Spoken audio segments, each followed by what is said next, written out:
Hello Super Traders, and welcome to SuperTraderTV's weekly wrap-up.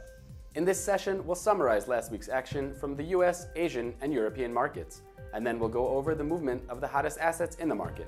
Let's begin. Starting with the US market. A number of important US prints, including monthly durable goods orders and quarterly GDP, came in lower than expected. These prints caused depreciation of US stocks for most of the week, but the benchmark index, the S&P 500, was able to finish off the week with slight gains.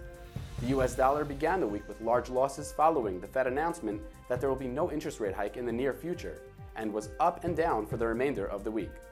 The Greenback dropped 0.6% over the week. As crude oil was struggling last week, so was the Canadian dollar, losing 0.3% on the week. Last week's major events in the New York sessions. Fed member Stanley Fischer spoke last week and made sure it's understood that an interest rate hike will not happen before the end of the first quarter. US monthly durable goods orders came in lower than expected, and monthly CPI prints came in as expected, while monthly core prints came in better than expected. US unemployment claims readings came in with positive results.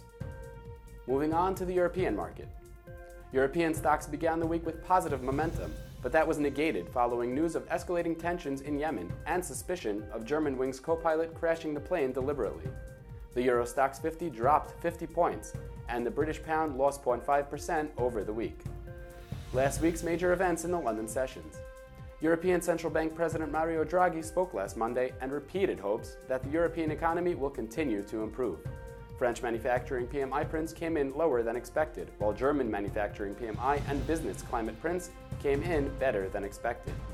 British yearly CPI prints came in lower than expected, and British monthly retail sales prints came in better than expected. Moving on to the Asian market.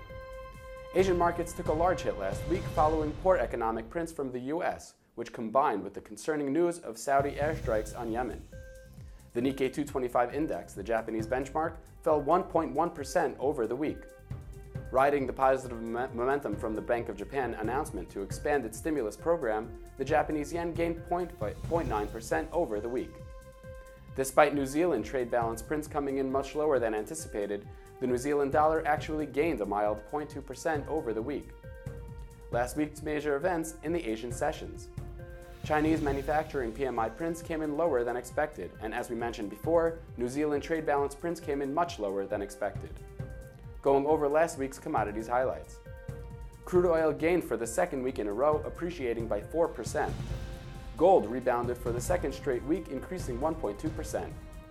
This was SuperTraderTV's weekly wrap-up session. Have a happy and profitable trading week.